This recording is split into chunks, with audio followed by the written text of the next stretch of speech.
Life, the universe, and everything.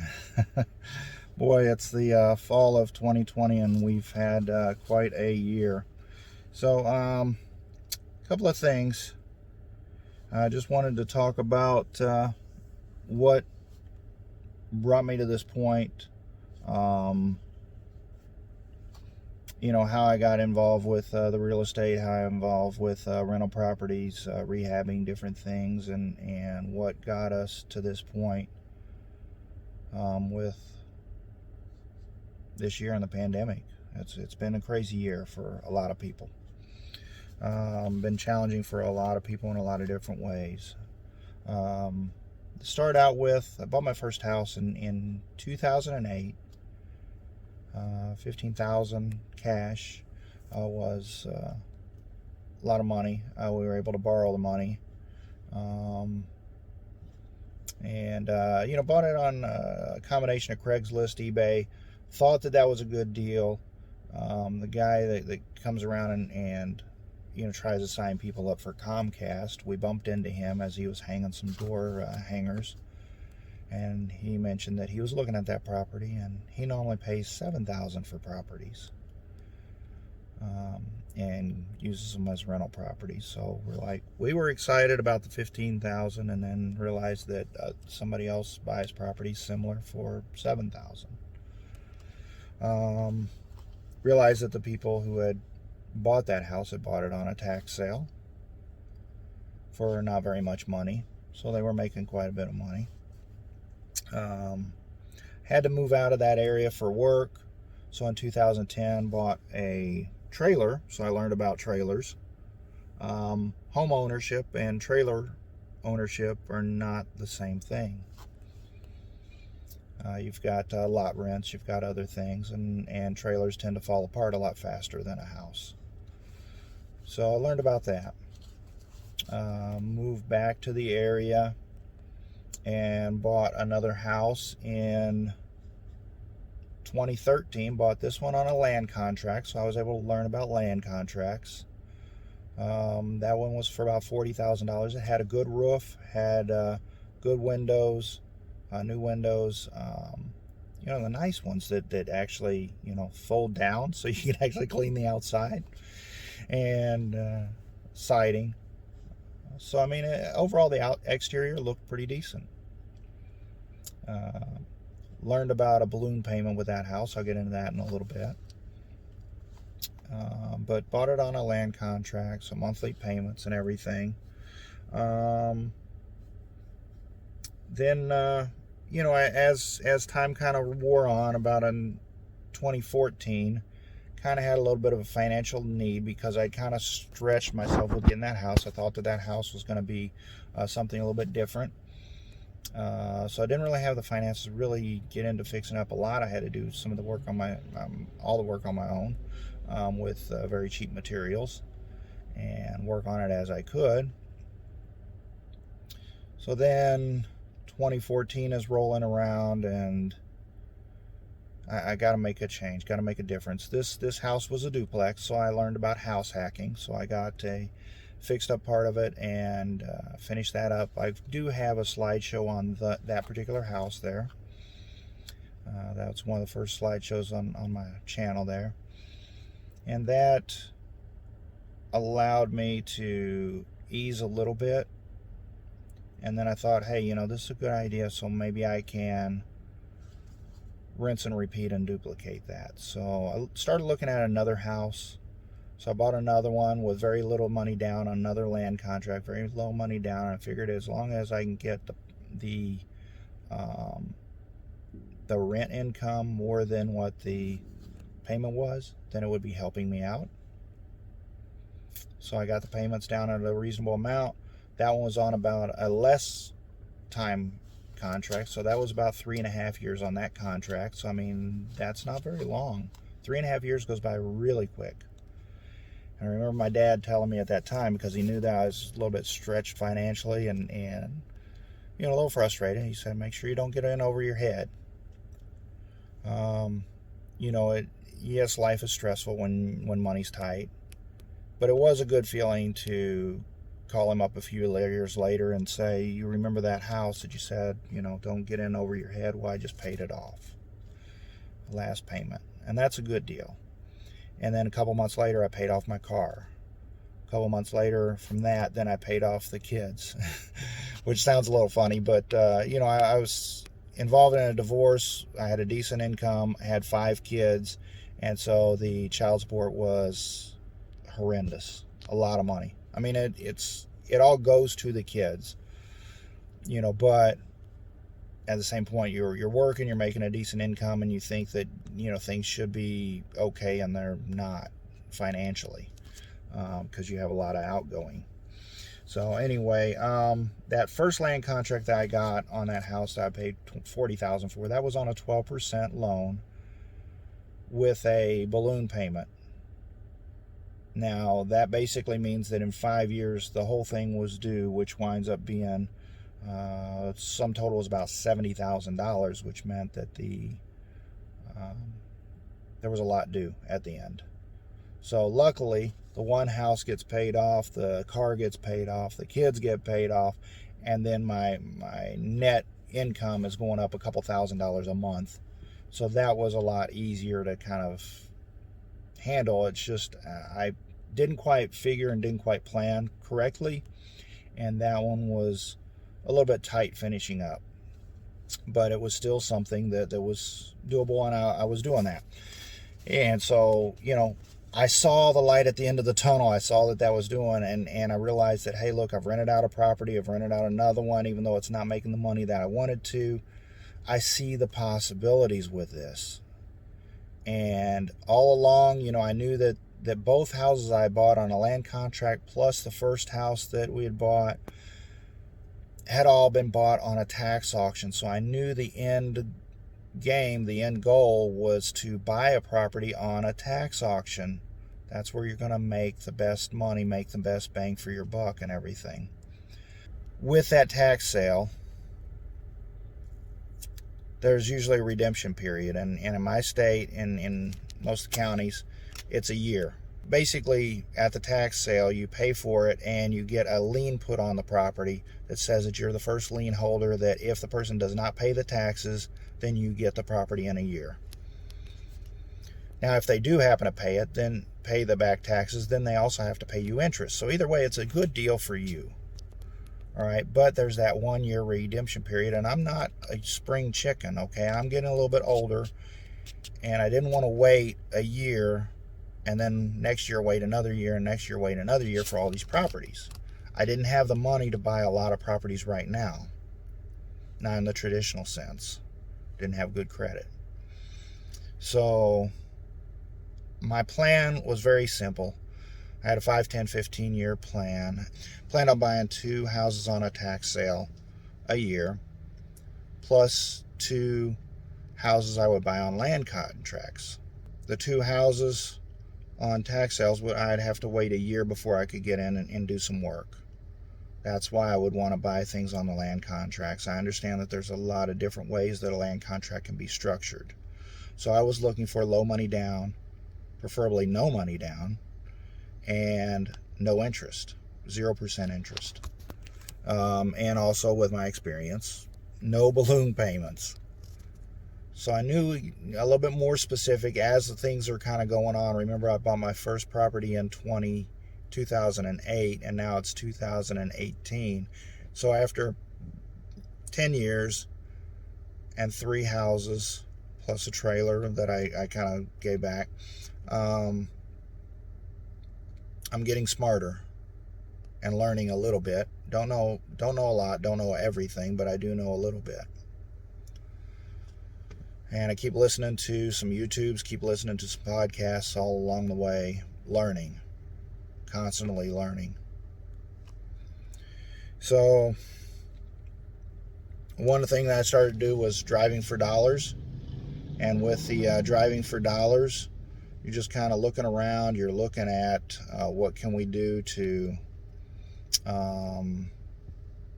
find a property that's distressed, that the owner's not taken care of, and maybe you can knock on the neighbor's door, find out the owner, and make a deal with them.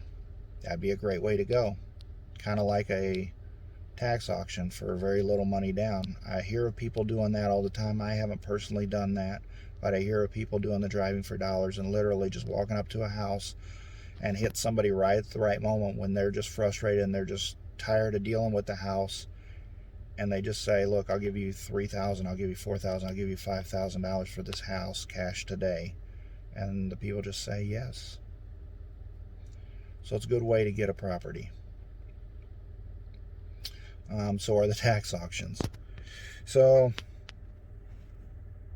what I was looking for was basically, a couple land contracts a year at that I could structure in a 2, 3, 4 year program at no money down, plus getting, winning the property on a couple of tax auctions a year. If I did that over the next couple of years, slowly started upgrading the properties, get some people in there, get some rent going, get some money going, it would definitely change things financially for me. Things are already moving forward in a positive direction financially without those outgoings that I mentioned earlier. But if I could do that, I could see the light at the end of the tunnel as far as a retirement, as far as, not having to work until I'm 90 years old. Being able to vacation, being able to do things with the family and the kids. And then after I held on to a property for a few years, turn around and sell it. And then I become the guy that sells a property that I bought for $5,000 or $10,000, and I turn around and sell it for $50,000. Because I've upgraded it a little bit, held on to it a little bit. Hopefully it's in a decent area. I changed the blueprint of what I'm looking for and where I'm going from a distressed house, making that habitable, to walking into a habitable house and making it a decent house. Or in those D neighborhoods, buying in those D neighborhoods or D plus neighborhoods, and they're kind of right on the edge of a C, and then moving that into a C neighborhood, or the same thing with a D class town into a C or a B class town. Don't want to really go into the B's and A's a whole lot, because that's a totally different person that I don't want to deal with, as I don't want to go into the lower D's and F's. That's a different person I don't want to deal with. If you don't know what the difference between A, B, C, D, and F neighborhoods, then there's a lot of videos out there on that. I won't go into that right now. But a couple things that happened during the year of 2018 that really, like I said, 2018 going into 2019 was really changing for me financially, and I saw the direction of where I really needed to go. And 2019 then became super positive for me. The end of 2018, to a degree, the end of 2018, I purchased 2 properties on a land contract. I walked in, they were decent properties, one for 20, one for 15, which, I could have probably gotten a better deal, but I did work them down a little bit. One was on a 3-year deal, one was on a 4-year deal, no money down, no interest. So then I was looking, okay, so now I counted that as my properties for 2019. So now 2019, I needed to look at what could I do for the tax sales. I did have another small hiccup to life in general in late 2018. I was involved in a car wreck, which was really rough. And at the time, I didn't know how rough, and a few months later, and as we started getting into early 2019, when things weren't getting better, I realized that it was rougher than what I thought. I had a problem with my head, and so that causes a little bit of the thoughts not connecting quite like they used to, so to speak. But 2019, not only did I find a tax sale tax auction, but it was called a deed auction, which a deed auction is a little bit different than a tax auction. A tax sale, you have a redemption period. A deed auction, you don't have a redemption period. So I went to an auction, and I would receive the deed in a few weeks. I'm like, wow, this is great. So we drove around, we searched the properties, we found a couple properties that we liked. So in early summer, I got my first property from that. And the amount of money that I paid for those was phenomenal. And we'll be covering those properties soon, as those are some that I really need to work on.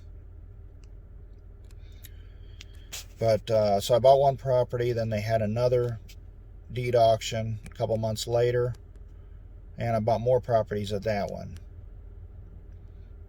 And now the end result now is that going at the end of 2019, I now had like about 9 or 10 properties, which was like, wow.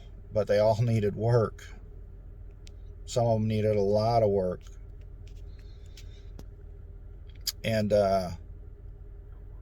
so then the guy that I had bought the land contract houses on the year before, he sends me a message, hey, I got 5 properties I'd like you to take a look at. So that means good, that he likes me paying consistently, that, you know, and I've paid the taxes consistently and things like that. I caught some things up for him, that he respects me enough to toss me more deals.